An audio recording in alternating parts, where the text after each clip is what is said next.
오늘도 좀 비장한 마음으로 여러분들께 제목은 바로 2030 세대분들과 국민 여러분들께 드리는 호소문 세 번째가 되겠죠. 대한민국 체제 붕괴만큼은 막아야 한다. 이런 제목으로 하겠습니다. 그리고 현재 대한민국은 이미 체제 전쟁 중입니다. 이거와 관련해서 아마도 요즘 집회에 나오거나 또는 언론에서도 체제 전쟁 중이다 이런 말씀 많이 들었을 건데, 오늘은 그와 관련해서 몇 가지를 말씀드리도록 하겠습니다. 2030 세대 여러분, 그리고 전국의 모든 국민 여러분, 수많은 국민들이 지금 집회에 참석해서 하시는 말씀이, 지금 우리가 싸우고 있는 것은 보수와 진보의 싸움도 아니고 좌파와 우파의 싸움도 아니라 바로 체제 전쟁 중이라는 말씀을 많이 하고 계시는데, 혹시 들어보셨는지요? 도대체 체제 전쟁이란 게 그게 뭔데요? 오늘 이 체제 전쟁에 대해서 여러분들께 제가 새로운 자료를 준비한 것이 아니라 이미 밝혀진 것에 대해서 요약해서 알려드리도록 그렇게 하겠습니다. 혹시 이 책을 본 적 있습니까? 네, 바로 초한전인데요. 한자 그대로 해석하면은 한계를 초월한 전쟁이 뜻입니다. 한계를 초월한 전쟁. 이 책이 각광받게 된 것은요, 제가 이 책 읽어보라는 뜻은 아니고요, 한 99년도경에 나왔던 중국의 두 군인이 썼는 책인데요, 이 책에서 언급하고 있는 내용이 뭐냐 하면은, 지금까지의 우리 전쟁이라 하면은 군사적으로 두 나라가 싸우는 이런 걸 가리키죠. 예를 들어서 러시아와 우크라이나 전쟁처럼. 그런데 지금 일어나고 있는 전쟁은요, 군사적인 이런 전쟁을 넘어서 비군사적인 분야에서 한 나라가 다른 나라를 점령할 수 있다라는 걸 제시해주고 있습니다. 바로 반국가 세력에 대한 싸움이고 자유 대한민국을 수호하기 위한 그런 싸움입니다. 일단 우리는 한국하고 중국하고 단순한 통계 자료만 한번 비교해 보겠습니다. 도대체 한국에 비해서 중국은 얼마나 거대한 나라일까요? 우리 인구만 비교하면 우리 5천만 한국보다 중국은 15억이니까 인구가 30배가 많습니다. 국토 면적은 남한보다 중국은 무려 95배가 더 넓습니다. 거꾸로 말하면 우리는 중국보다 인구는 30분의 1밖에 안 되고 국토 면적은 거의 100분의 1밖에 안 된다는 뜻입니다. 그러면 중국 입장에서는 어떤 생각이 들겠습니까? 원래 중국은 대만에 대해서 먼저 중국화 하려고 했는데 대만에 대해서 실패했습니다. 왜냐하면 홍콩이 중국화 됐지 않습니까? 영국이 100년 지배하다가 중국을 넘겨준 뒤에 홍콩은 아시다시피 제2의 중국이 됐습니다. 그래서 마지막에 이 홍콩이 중국으로 넘어가기 직전에 홍콩 시민들이 노란 우산 들고 체류탄에 맞서 싸운, 흔히 말하는 노란 우산 혁명을 일으켰습니다만, 그때 수십만 명이 집회에 나와서 반대한다, 중국화를 반대한다, 홍콩의 자유를 보장해달라고 했지만 이미 늦었습니다. 아시다시피 그 뒤로 홍콩은 친중국적인 정치인들이 들어서고, 그리고 국가보안법, 홍콩 국가보안법이 제정돼가지고 반중국 체제를 주장하는 사람은 다 잡혀가게 되고, 현재 홍콩에서는 옛날 우리가 꿈꿨던 그 아름다웠던 홍콩은 사라지고, 홍콩 안에서는 택시 타고 가다가 시진핑 이야기만 해도 거의 잡혀가고 검열당하는 게 현실이 됐습니다. 그것을 지켜보고 있던 대만이 어떻게 되는지 아십니까? 대만에서는 어이쿠 큰일 나겠다 싶어서 대만은 첫 번째 선거제도를 정비합니다. 지난번에 전한길이 제시했던 바로 우리나라도 대만처럼 선거제도를 개정하자고 했던 게 바로 이겁니다. 대만은 아시다시피 전 세계 반도체 수출 1등입니다. IT 강국입니다. 그럼에도 불구하고 선거를 어떻게 하는지 아십니까? 바로 초등학교 반장 선거 하듯이 그 자리에서 투표하고 그 자리에서 투표함 이동 없이 개표 집계까지 다 합니다. 왜냐하면 투표함 이동하게 되면 또 부정 의혹이 있을 수 있고, 또 전산하지 않는 이유는 전산 조작의 가능성이 있고 해킹 위험성 이런 걸 사전에 막기 위해서 대만은 오직 바로 초등학교 반장 선거 하듯이 투표함 이동 하나도 없이 그렇게 합니다. 왜 그런지 아십니까? 바로 중국이 대만 선거에 영향을 미쳐서 해킹이라든가 이런 걸 조작해서 까딱 잘못하면은 대만 주권을 뺏길 수 있다는 이런 위기감을 의식해서 그렇게 해버렸습니다. 그리고 대만은 진작부터 미국하고 철저한 동맹을 통해서 아시다시피 TSMC 트럼프 정부 들어서자마자 서로 협력해서 대만하고 미국은 같이 간다 이렇게 하다 보니까 대만 사람이 정신을 차렸잖아요. 그러다 보니까 중국이 눈을 어디로 돌리겠습니까? 현재 바이든 정부 때도 그렇고 트럼프 정부 때도 그렇고 중국에 대해서는 견제하겠다 했지 않습니까? 그래서 중국은 눈 돌릴 수 있는 곳이 어디겠습니까? 바로 사우스 코리아, 우리 남한이 된 것입니다. 그 뒤로 제 생각에 몇 년 동안에 우리나라가 너무나 친중국적으로 바뀌어가고 있음을 아마 아시는 분들은 많이 아실 건데요, 저 역시 자료를 찾아보면서 너무나 좀 끔찍스럽고 무섭습니다. 솔직히 얼마나 대한민국이 벌써 중국에 잘못하면 속국이 돼가고 있는지, 우리 대한민국에 얼마나 중국이 많이 깊숙이 들어와 있는지 상상을 초월할 정도입니다. 몇 가지만 제가 사례를 들어드리겠습니다. 첫 번째, 여러분 많이 알려지지 않습니까? 지난 문재인 정부 때 우리나라 원자력 발전 거의 폐기할 수준으로 가자 대신에 태양광을 쓰자 해서 중국산 태양광이 무지막지하게 돌았습니다. 지금 시골에 가봐도 그렇고 전라도에 가봐도 아시겠지만 태양광 이런 게 너무 패널들이 많이 돌아가 있어가지고 이것이 중국 기업의 진출 아니겠습니까? 중국에다가 엄청난 혜택을 준 거 아니겠습니까? 뿐만 아니라 이재명 대표 역시 마찬가지로 많이 알려진 이야기죠. 유행화 됐지 않습니까? 중국 앞에 가서 쉬에 쉽게 말하면 늘 중국한테 고맙다라고 이렇게 하고 불과 며칠 전에는 우원식 국회의장이 중국 시진핑 만나 왔지 않습니까? 현재 대한민국의 대통령이 탄핵 심판 중에 있고 현재 구치소에 갇혀 계시는데 국회의장이 되는 사람이 시진핑 만나서 무슨 이야기 했는지 어떤 약속했는지 국민들은 굉장히 관심도 많고 걱정도 되는 게 현실 아닙니까? 과연 그게 바람직한 일인지 알 수가 없습니다. 왜냐하면 미국 트럼프 대통령이 취임식을 했지 않습니까? 그런데 우리 대통령은 현재 취임식에 가지도 못하고 또 미국과 상호 우방에 관한 걸 협력해야 되는데 그렇지 못한 상황에서 현재 우리 대한민국 서열 2위라고 볼 수 있는 국회의장이 중국 시진핑 만나 왔다는 것은 좀 많은 국민들이 고개를 갸우뚱하는 일이 될 것입니다. 두 번째, 경제적인 면에서 얼마나 중국이 많이 침투해 들어왔는지는 여러분들도 뉴스 통해서 많이 봤을 겁니다. 지난해 2024년 삼성전자 임원하고 연구원 두 사람이 삼성전자 20나노급 D램 반도체 생산에 필요한 700여 단계의 공정 정보를 중국에다 유출했지 않습니까? 그리고 그 경제적 가치가 얼마인지 아십니까? 무려 4조 3천억 원이라고 추산되며 이는 삼성전자가 그 기술 개발에 투입한 비용과 맞먹는 규모라고 합니다. 정말로 분노를 금할 수가 없지 않습니까? 매국노죠. 우리나라 석유 한 방울 납니까? 기름은 뭐가 납니까? 지하자원 안 나는데 현재 우리나라 기술을 먹고 사는데 이런 기술들을 중국을 빼돌렸다는 뜻 아닙니까? 그것도 잡힌 것만 그렇습니다. 뿐만 아니고요. 2018년부터 2022년까지 5년 동안에 총 99건의 유출이 있었고 피해액이 무려 23조 원이라고 추정되지만 그 이상 수백조 원이 될 수 있다고도 흔히 이야기를 합니다. 여러분, 그런데 과연 이렇게 해서 기술 빼돌린 사람들, 이런 놈들 처벌받았겠습니까? 처벌이 너무 가볍습니다. 왠지 아십니까? 이거는 제가 재작년에 올린 영상에도 있습니다. 이런 놈들 전부 다 매국 아닙니까? 대한민국 팔아넘기라고 뭐가 다릅니까? 그래서 저는 반드시 간첩죄를 적용해야 된다 했는데 이들에게 적용할 수 있는 간첩죄가 없습니다. 우리나라는. 중국이나 대만이나 미국은 국익을 해치고 이런 것을 반드시 간첩죄를 적용하는데 우리나라는 적용할 수 없습니다. 왠지 아십니까? 우리나라 간첩죄는 북한 사람에 대해서 군사기밀이나 또는 국익을 해치는 일에 대해서 간첩죄 적용하는데 작년에 국회에서 간첩죄를 개정하자. 그래서 북한 사람 말고 금방 보듯이 중국인이든 또는 외국인에 대해서도 우리나라 군사기밀 빼가고 이런 기술 빼가는 놈들에 대해서 간첩죄를 정해서 처벌을 강화하자 했는데 누가 반대했는지 아십니까? 민주당이 반대했지 않습니까? 민주당은 답변해야 됩니다. 왜 반대했습니까? 왜 반대했습니까?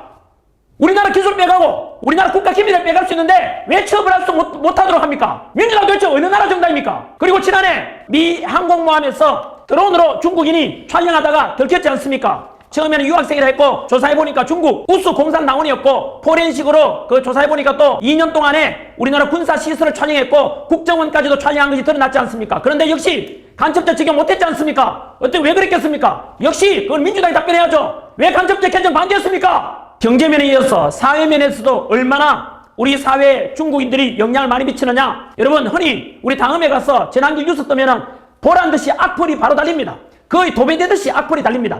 내용들이 거의 비슷합니다. 설마 저 역시 중국인들이 이렇게 할까? 라고 생각하고 그냥 넘어갑니다만은 실제로 여러분, 저한테 지금 요즘 와서 이메일로 정말 많이 옵니다. 선생님, 제발 중국인들, 화교들이 얼마나 우리 사회에 깊이 들어있는지 아십니까? 실체를 알려주세요. 실체를 알려주세요. 너무 많이 나옵니다. 그런데 오늘 제가 처음으로 말씀드리지 않습니까? 혹시 우마오당이라고 들어봤습니까? 우마오당. 중국 정부는 온라인 여론을 통제하고 친정부적인 의견을 확산시키기 위해서 우마오당이라는 불리는 인터넷 댓글 부대를 운영하고 있습니다.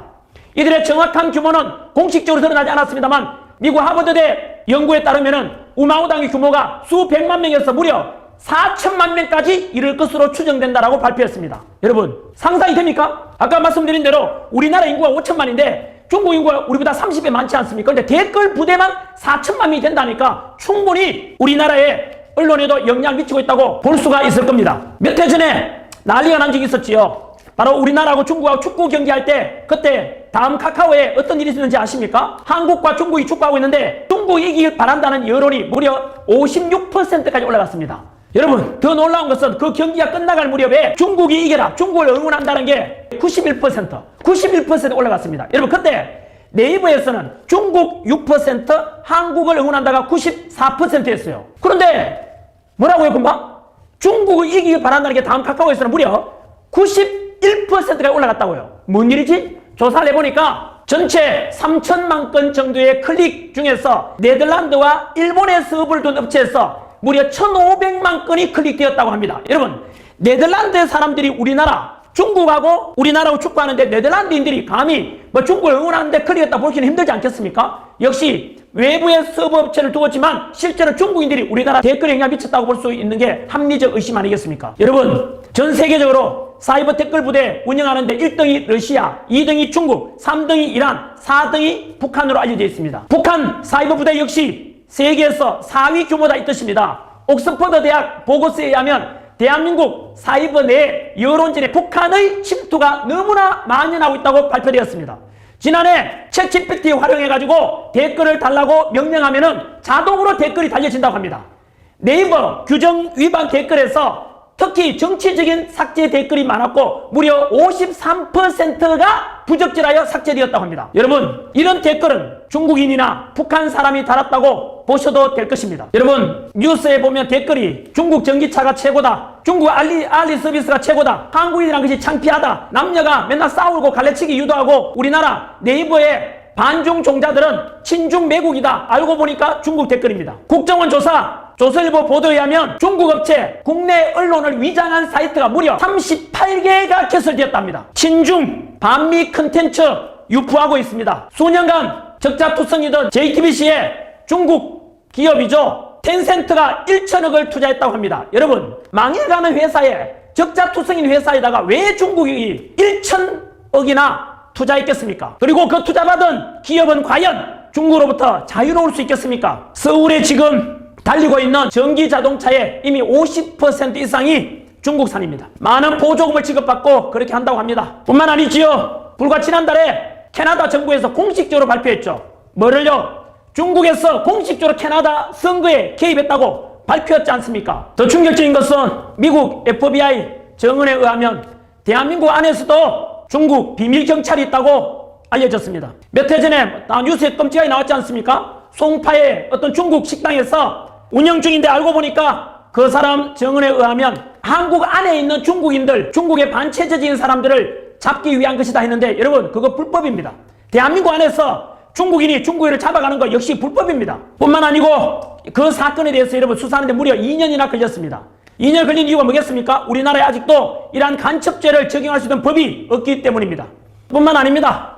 제가 지금 통계 들고 있는데요, 뉴스 자료 그대로 보도드리면 우리 국민이 낸 건강보험료 중에서 중국인이 1조 이상을 썼다고 합니다. 그리고 지난해 중국인이 이용한 건강보험 무려 255만 명이 이용했다고 합니다. 정말 놀랍지 않습니까? 여러분, 이게 과연 바람직한지 한 번쯤은 생각해 봐야 될 것입니다. 뿐만 아닙니다. 공자학원이라고 들어보셨습니까? 공자학원, 중국어 교육과 문화 전파를 목적으로 설립된 기관이지만 일부 국가에서는 중국 공산당의 선전기구로 활용된다는 지적을 받아왔습니다. 이로 인해서 미국과 스웨덴 등 여러 서방 국가에서는 공자학원을 폐쇄하는 움직임이 있었지만 한국에서는 공자학원이 전 세계에서 제일 많은 무려 23개의 공자학원이 현재 대학과 협력해서 운영되고 있습니다. 금방 말씀드린 대로 공자학원은 중국 공산당의 선전기구로 활용된다는 지적을 받아왔다는 것도 여러분 명심하셔야 됩니다. 보시다시피 여러분, 자료를 알면 알수록 너무나 더 끔찍합니다. 무섭기도 합니다. 우리 한국에 중국의 입김이 이렇게 많이 들어와 있는지. 뿐만 아니죠, 여의도와 강남에 가면 이미 중국인 부동산 소유 수두룩합니다. 제 생각에 이대로 계속 놔뒀다가는 중국인들이 만약에 우리보다 인구가 30배가 많은데 우리나라 서울에 땅을 자꾸 사들이고 제주도 땅을 사들인다면 결국은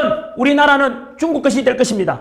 뿐만 아니고 경제적인 것도 당연히 중국에 예속화될 것이라는 거 누구나 예측할 수 있지 않겠습니까? 과연 어떻게 해야 되겠습니까? 더 자세한 내용은 그라운드 C라는 유튜브 채널이 있습니다. 그라운드 C에 가서 한국에 미치는 중국의 마수, 한국에 미친 중국의 마수, 지금 한국은 전시 상황입니다 라는 영상을 꼭 한번 봐주십시오. 그래서 우리는 이 사실에 대해서 알아야만 합니다. 이것이 대한민국의 미래와도 직결되고 대한민국의 체제 유지와도 직결되는 것입니다. 그래서 이 역시 마찬가지로 우리가 대통령이 비상기업 선포하기 전에는 쉬쉬하고 넘어갔지 않습니까? 설마. 근데 보다시피 이만큼 깊이 돌아있지 않습니까? 정치에 영향을 미치고 있고 여론 영향을 미친다는 것은 끔찍합니다. 인터넷 가서 또는 유튜브도 마찬가지죠. 댓글에 그 여론 형성한다는 것은 대한민국을 좌지우지한다는 뜻입니다. 너무 무섭습니다, 여러분. 그러면 이 상황을 어떻게 해결할 것인가? 저는 지금이 마지막 이 모든 문제와 근본적으로 무너지는 대한민국을 다시 살릴 수 있는 방법은 딱 하나밖에 없다고 생각합니다. 바로 비상기업을 통해서 이것을 윤석열 대통령이 다 알려줬으니까 우리는 정신 똑바로 차리고 이 대한민국 국가 시스템을 정상화시켜야 되지 않겠습니까? 그래서 철저한 한미동맹을 바탕으로 해서 우리나라의 자유민주주의 체제를 지켜야 되지 않겠습니까, 여러분? 얼마 전 이재명 대표는 이미 자신이 의도하는 대로 9분 응선을 넘었다. 이 말은 대한민국이 이재명 원하는 대로 90%가 되어간다고 말했습니다. 무엇을 의미하겠습니까? 저는 두렵습니다.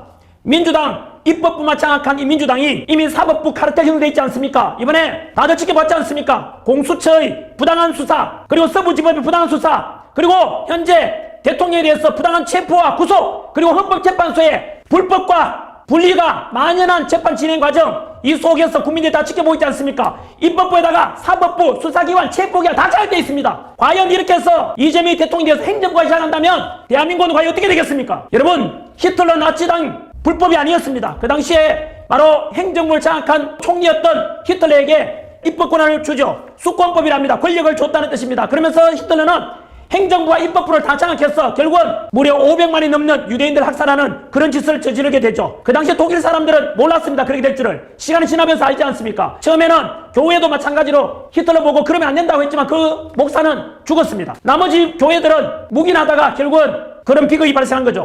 여러분, 지금 중국에 교회가 있습니까? 그리고 티베트나 신장 위구르 지역의 불교 사원들, 스님들 얼마나 탄압받고 있는지 아십니까? 전국에 계시는 우리 목사님들, 교회 목사님들, 성당의 신부님들, 그리고 절의 스님들 왜 침묵하십니까? 만약에 사회주의 체제가 중국처럼 된다면 우리나라에는 모든 교회와 템플, 사원과 성당까지도 전부 다 문을 닫게 됩니다.